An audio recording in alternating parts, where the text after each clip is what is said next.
Hello, everyone, and welcome to the Profitable Coaching Conversation Show with Wendy Y. Bailey. I am indeed Wendy Y. Bailey. I was having some technical problems, so I hope I'm broadcasting everywhere. Let me just double check to be sure I am broadcasting on my page. I do see that I'm on my page live. Yay, I think I am. I think I am. Let's see. Let's see. Yes, I am. Hello, Facebook. If you are watching me on Facebook, be sure that you grant StreamYard permission so that I can see your name and I can see that you are here. If you're here, be sure to say hello to me and let me know that you are here. And if you have any questions or comments along the way, feel free to share those as well. So I'm just double checking to make sure I'm everywhere I'm supposed to be. Let me just make sure again. I see that I'm live on Facebook in my Academy group. I am live on Facebook in my Profitable Coaching Society group. Awesome, awesome. Hello, thanks for joining me. We're going to get started officially in just a second. I'm just double checking because I had some technical difficulties getting here. Hey, Barbara Beckley, glad you are here. So let me welcome you to the show. I do this show starting last week, 5 days a week, and it will be 5 days this week. So I'll be here Friday as well for our weekly roundup. And then next week, we'll have 5 guest episodes that will air for you live. So I'm excited about the show. It is roughly about 2.5 years old. And I'm excited to bring this content to you because it's really all about the ecosystem of business, sales, and marketing for coaches.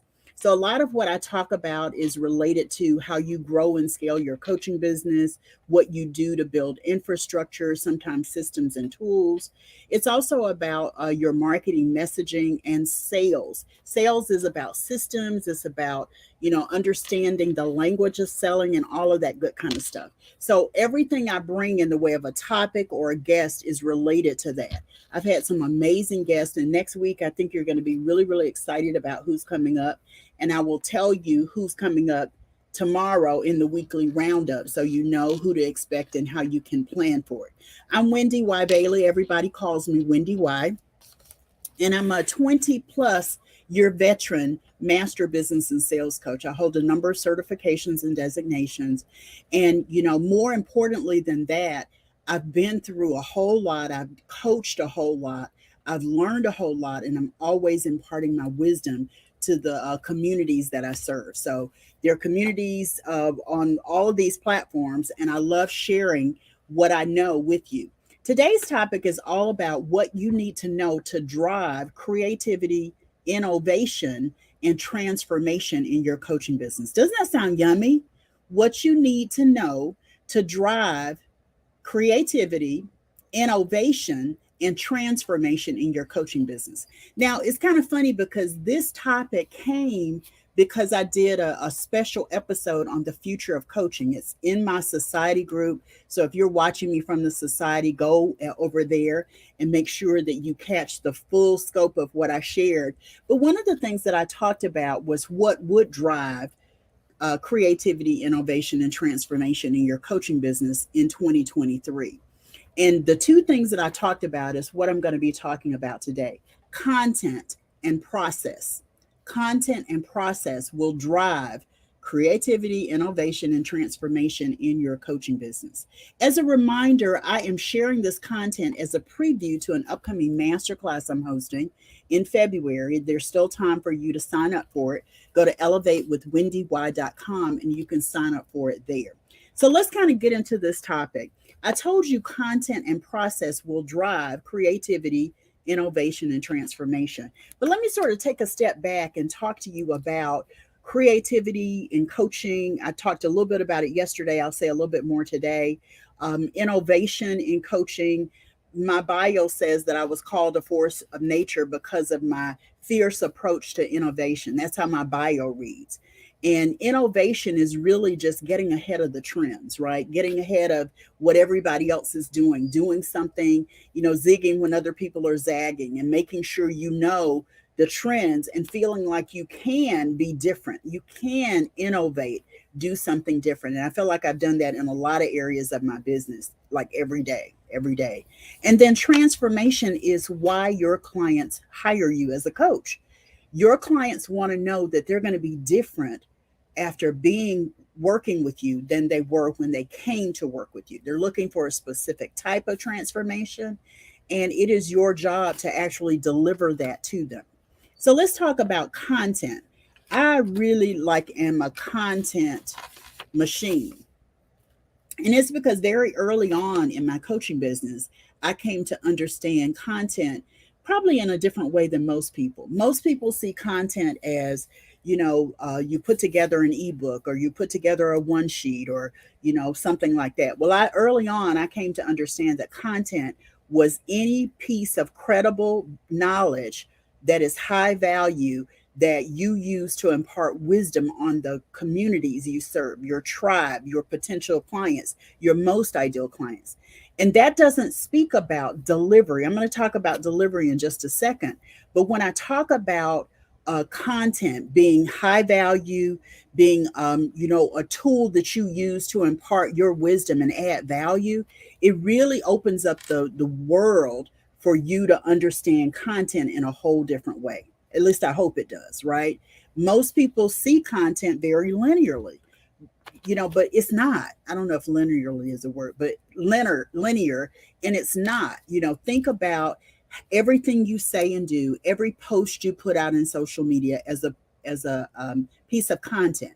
Think of the value that it's going to offer. Based on offering that value, make sure it speaks to the people you want it to speak to. Let me get into my content a little bit. So today I want to talk about content and how it drives creativity, innovation, and transformation. The first thing I'm going to say is content must be focused on the right ideal client. Okay. The right ideal client. There's a passage in the Bible that talks about casting your pearls before swine. And I want to use that passage, that scripture, because when you are putting content out for the masses to consume, that's kind of what you're doing. You're casting your pearls before swine. And what the passage in the Bible means is you need to put your best stuff in front of the right people, not the masses, not everybody. You want to give your pearls to the people who will appreciate your pearls. So making sure you know the right ideal client and you have a real strong sense of who that ideal client is crucial for you when you're creating your content. Whenever somebody comes to me within my client pool and they say to me, how do I actually create something for my clients? And I go, well, tell me about your client. And it's because it's got to start there. It's got to start there. When you're building content, no matter what form it's got to be focused on the right ideal client. The second thing I want to talk about content is it must be engaging and compelling. Engaging and compelling. Now, here's what I mean by that. And this is sort of my NLP coming out, right? When it's engaging and compelling, it means that you understand with great clarity, the language of your most ideal client, and you speak the language of your most ideal client. And when I say that, people go, well, I speak English, they speak English. What are you talking about? Well, here's what I'm talking about. If you're talking to an ideal client who is predominantly female, your ideal client is a female, then there's a language you use with women that you may not use with men. It doesn't mean you want to attract men. It just means you're very, very clear. There's a language associated with it. Every time I'm working with clients, one of the things that I know about them is they have in their head the solution, the problem and the solution that they want to solve for their client and what that solution is going to look like. So they get into the language of that. And I'm like, wait, before we even talk about that, let's back up and talk more about your most ideal client. You need to know psychographics and demographics. You need to have great clarity. And the thing that most people miss when it comes to the language of their most ideal client is understanding their ability and their willingness to invest in hiring you as a coach. If you don't know that they have the right kind of income or the right salary, depending on where they are in the marketplace and how you're going to reach them, you need to know if they can afford you. Years ago, I was working with a client. It's not the first and it hasn't been the last, but years ago, I was working with a client. And when we start talking about her ideal client, she wanted to serve college students or people who were coming out of college and they were going into grad school. And I let her tell me why they were her ideal client, and then I asked the question, can they afford to pay you? What kind of money are they making? She's like, oh, they're not really making any money. I said, is that really your ideal client? And she shifted her ideal client, and now she refers those grad students to someone else, and she focuses on existing businesses that have the financial means to invest. And let me say this, and then I'm going to move on from ideal client. Your most ideal client is always, always, always ready, willing, and able to invest in themselves by hiring you as their coach. That's a Wendy Yism. Your most ideal client is always, always, always ready, willing, and able to invest in themselves by hiring you. Okay. So if they can't invest, they're not your ideal. If they can't afford you, they're not your ideal. If they need to wait, they're not your ideal, right? You need someone who's ready, willing, and able to move. And that's how you shift away from the wrong ideal client. It's also, to my point, how you create something that's engaging and compelling. One of the things, I've started working with an email copywriter recently, and one of the things I said to him was, there's a language that a six-figure coach understands versus someone who is a fledgling coach. There's a language that creates what's compelling for them in your content. There's a language. So you got to know, engaging and compelling content is about language. It's also about concepts. It's also about concepts. When you are speaking to your most ideal client, no matter what their business is, you've got to make it simple. You've got to make your language easy to understand. It can't be heavy coaching jargon. It's got to be something that your most ideal client will relate to. And think of it in terms of the sound bites that they give you. In more than 20 years, I will tell you, I've heard a lot of sound bites. So when I talk to my clients, I'm always thinking, what's the sound bite that they've given me that now I can use to communicate with additional clients? So language is really, really important. And it's also about what makes it compelling. The third thing is one of the things that most people miss when it comes to content. It needs to be applicable and implementable. And I looked up the word, and it's a real word. It needs to be applicable and implementable. And what I mean by that is it needs to apply to your most ideal client. Your most ideal client needs to see the content, the solution in the content that you offer, right? Your most ideal client needs to see how they can implement what you say. They can implement what you do. That is necessary for transformation to happen. Again, people who come to you for coaching want to experience you as a coach, but they want to be different. They want to have achieved something as a result of working with you. That leads to the last two as it relates to content. Your content must be immersive. You've got to dip your clients in the transformation. When you dip your clients in the transformation, they come out brand new and feeling like they really are experiencing something that has shifted things in their lives, right? Their businesses, their workplace, depending on what kind of coach you are. Dip your clients in the transformation, in the concept, so that the transformation becomes clear. I always say this, so if you've heard it before, just know it's important enough for me to say it again.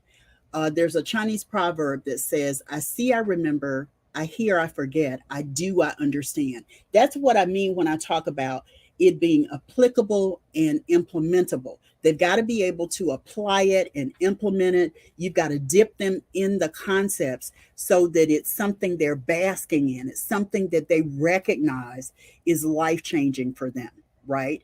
You've got to give them an experience. So maybe it's exercises, maybe it's hands-on role play or demonstration, whatever it is, you've got to dip them, immerse them in the concepts, and give them an opportunity to apply what you're saying in real time. Some of the social media posts that work really, really well, in case you hadn't noticed, are the ones where they engage you and they say, here's a statement, and based on that statement, if you agree, type yes, or if you agree, double click the photo or whatever it is, right? It's engaging and compelling because it invites them to connect with you and respond and react to what you've said.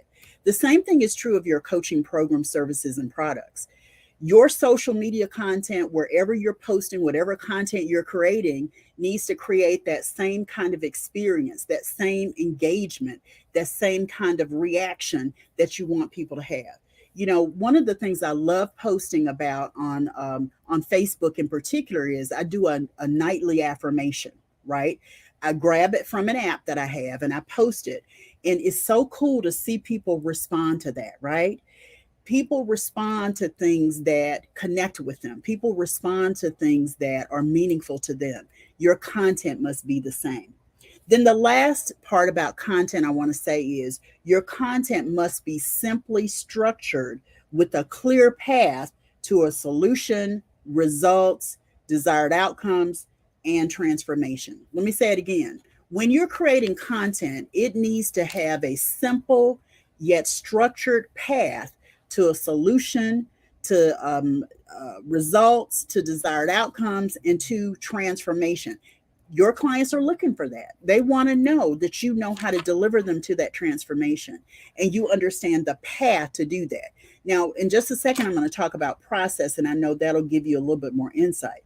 But the thing that is really, really important when you want to drive creativity, innovation, and transformation in your coaching business is content. And I've given you a lot in the last 10 minutes to help you to think about content in that way. If you're just joining me, be sure that you say hello. I am literally live streaming on YouTube, 2 YouTube channels, my Facebook profile, my Facebook page, 2 Facebook groups. I'm also broadcasting on LinkedIn. So wherever you are, just make sure you say hello to me. Let me know that you were here and comment so that I can respond to your comment as well.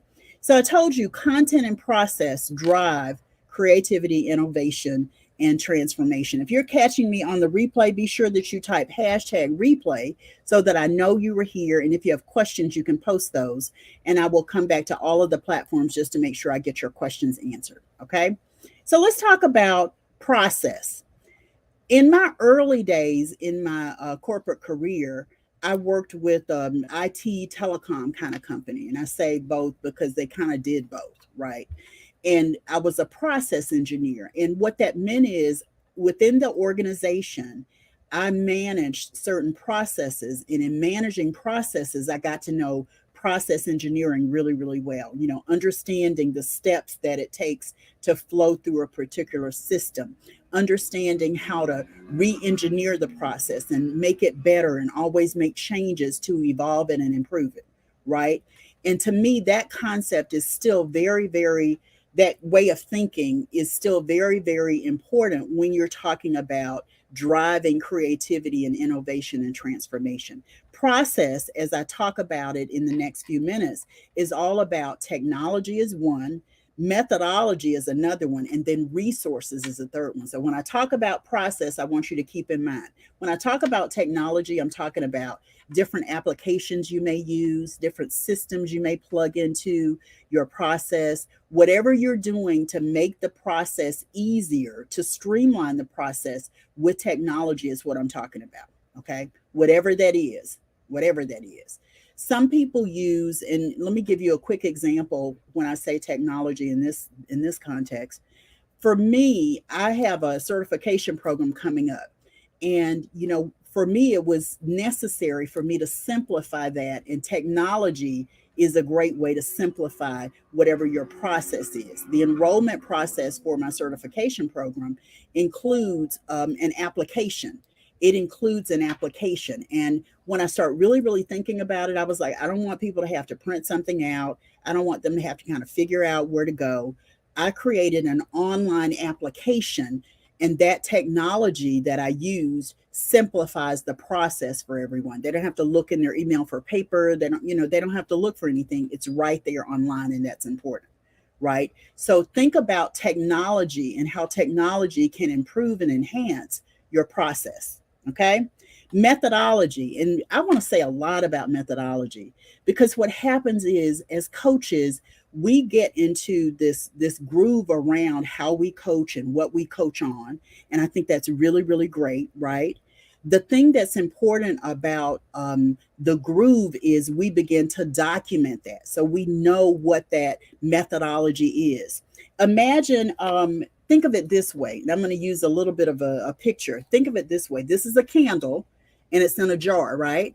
And imagine that everything you want as a solution, everything you want as content, everything that the result, the desired outcomes, the transformation you want your clients to experience is inside the jar, right? It's inside the jar. Your methodology is what is on the label of the jar. So, how have you put those things together? What exercises are you going to use? What kind of coaching questions you're going to ask? That label is your methodology. The label on the jar that really identifies the process you're going to walk people through is your methodology. And it's yours, right? You do it enough times, you tweak it, you evolve it, you improve it, you connect this, you disconnect that. All of that is what you get to do as a creative spirit in your own coaching business. You don't have to do what you see everybody else doing. Years ago, I taught with, and it's always years ago, I know, and I do that because I'm trying to make sure I share without disclosing too much about clients that's confidential. But years ago, I worked with a client, and she had spent about $30,000 on a coaching program from some very well-known coach, highly respected coaching professional.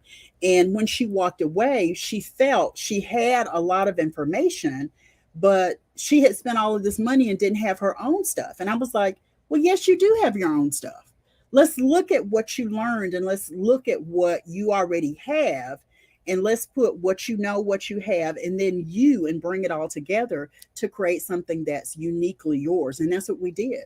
We created a coaching program that was like a cross section of what she learned from being in a $30,000 program, what she knew in her own world, and then how she wanted to create around it. And that became her methodology. And those became her signature program. She did a program, it got her speaking gig, she did workshops. So it created a real path for her to yield results and transformation, not just for her, but for her clients as well. Okay. So think about methodology like that. And then resources. Resources, to me, resources is sort of the people that you put in place to support the technology and the methodology. Who do you need to really deliver this? It may be, a team. And I want you to think about a team when we talk about process. Start thinking about who will help you deliver the technology, who will help you manage and monitor the methodology, who will help you and guide you around that. So resources, think of again, people on your team that will help you to do that. We're going to go into a lot of that. I say a lot of that, but I start to say some, but a lot of that in the masterclass. So go to elevatewithwendy.com and you can sign up for that. So there are questions that you want to ask yourself if you want to manage the process, if you want to tap into technology, to methodology, into those resources.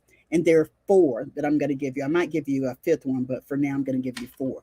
The first is, how are you going to deliver the content? How are you going to deliver the content? What's the vehicle that you're using, right? You got to think about platforms. You got to think about, even in terms of how you want to deliver something that makes it your own, right?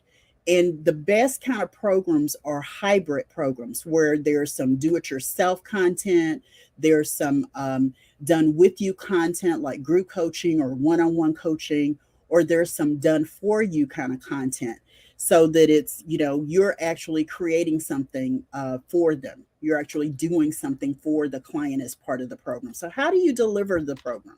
How do you deliver the content is one question you want to ask. The second question you want to ask is, what are the unique, repeatable steps that you use for delivery? Just because you see someone else doing it doesn't mean that's going to work for you. You've got to do what works for you. And here's what I mean when I talk about delivery. Last year, I hired a digital marketing team. And what I wanted them to create was a webinar funnel for me. Webinar masterclass. I can't remember. I think it was a webinar because it was designed to feed one of my programs. And one of the things we walked through was my platform. And in the process of walking through my platform, while it was serving my current clients, if I wanted to elevate, if I wanted to serve more, I knew that I had to change to a different platform. That was last year. Now, after sort of researching and asking myself more questions about it and then checking in with my clients, what I came to understand is I didn't need to change my platform. I just needed to change how my platform was laid out. The content in my platform needed to be laid out in a particular way. It needed to be, shine in a particular way. So you've got to ask yourself, does this work not just for you, but for your clients, the people who are consuming your content? You need to know how they're consuming it and if the way they consume it is very, very unique to you. And I think it can be, you know, again, technology, methodology, and resources will determine how you uniquely brand what you do, how you uniquely brand and put your content into the marketplace. It's branding, it's technology, it's people, it's who you want to serve, it's how they show up.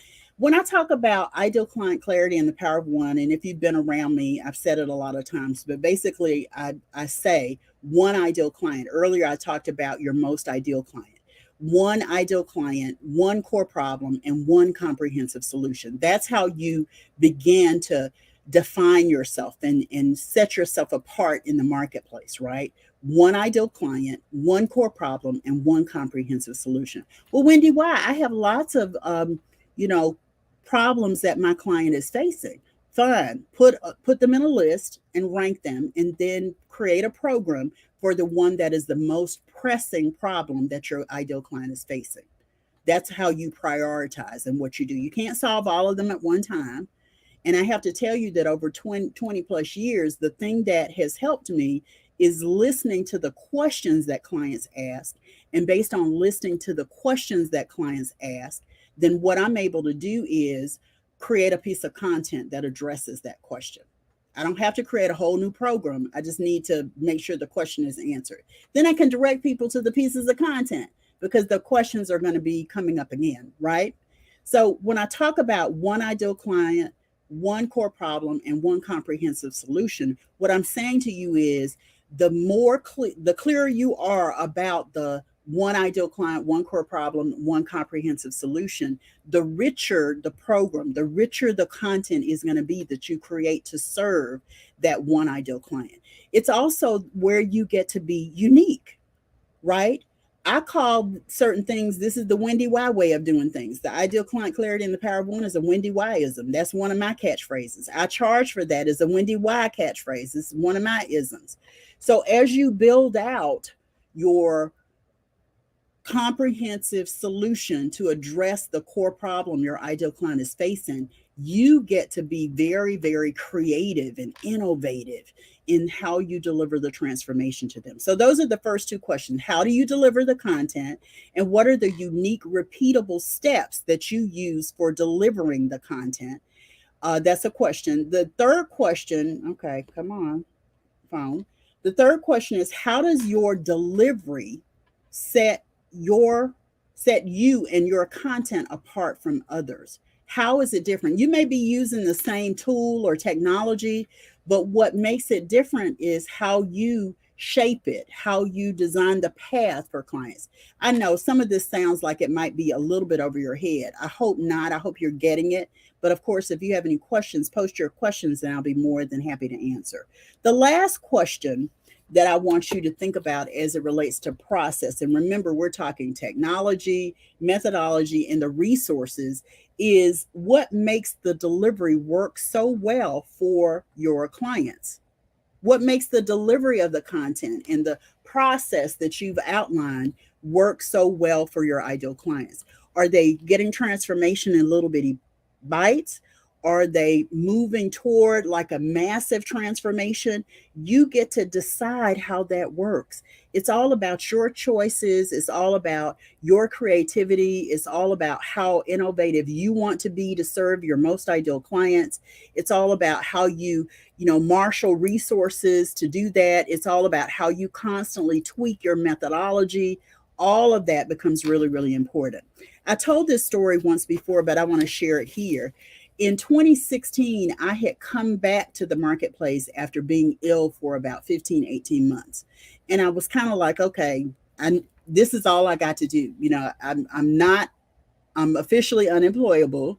I'm officially unrecruitable. And because of that, my business is what's got to happen. So, how do I take what I've created in at that point about 13 and a half years and make something that's going to, be transformative in the marketplace, but also support me financially? And what I did was I sort of got all of my content together. And thankfully, I had a cloud storage and I had been uploading content there for years. And what I did was I sort of did an inventory of the content. And as I started to roll out programs in the year, I got about mid year and was like, okay, I'm rolling out programs, I'm doing stuff. What is my body of work? What am I really doing? Like if I had to tell someone this is what I do, what does that look like? Right. And for me, the income acceleration roadmap is what came to be. It was what started it. It's evolved over the last few years, and I've added 7 components to it. There's 7 components to it. The first is I charge for that mindset. That's the first one. The second one is ideal client clarity and the power of one. That's a Wendy Yism, like I told you. The next one is all about operations, so infrastructure, processes, systems, and automation. The next one is all about, that's 3. The next one is all about predictable coaching income, creating predictable coaching income. That's about setting fees and, assigning value to what you offer in the marketplace. The 5th one is all about income producing activities. So knowing that you are doing the right things that are going to lead to bottom line profits in your business. And the 6th one is all about marketing messaging. So within that marketing messaging, silo, you've got masterful engagement, masterful enrollment, masterful content, which is all about messaging in your marketing. And, it leads to what I call client love. And then the last one, the 7th one, is profitable selling secrets. So I'm talking about sales conversations, how you write your emails conversationally, how you engage with people in a way that sells you and your brand. So my body of work for me came together because I asked the question, what is my body of work? It has kept me from, going off doing a whole lot of other different things in the marketplace. Think about your content and your process in such a way that creativity, innovation, and transformation look easy because you've chosen to make them look easy for yourself and for your coaching business. So I hope this has been helpful for you. I'd love for you to tell me what's the biggest thing you gained from watching this. Thank you guys so much for sticking around and being with me through this. This is a little bit longer than I usually like to go, but I hope it was helpful for you. Tomorrow, I'll be back in the evening time. I won't say specifically 6, but I'll be back to do a weekly roundup and to tell you what you can expect next week. This has been the Profitable Coaching Conversation Show with Wendy Bailey. Thanks so much for being here. Be sure to let me know that you were here on the replay. And if you have questions, I'll be more than happy to answer those questions as well. Take care, everybody. Have a good one. Bye.